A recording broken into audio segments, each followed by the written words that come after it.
একটু আগে রাস্তাগুলা বন্ধ ছিল কিছুক্ষণ আগে।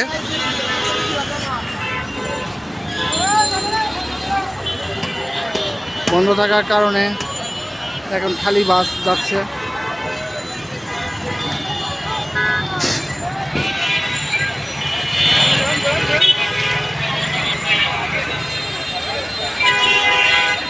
দেখেন রিস্কাওয়ালারা কি করতেছে।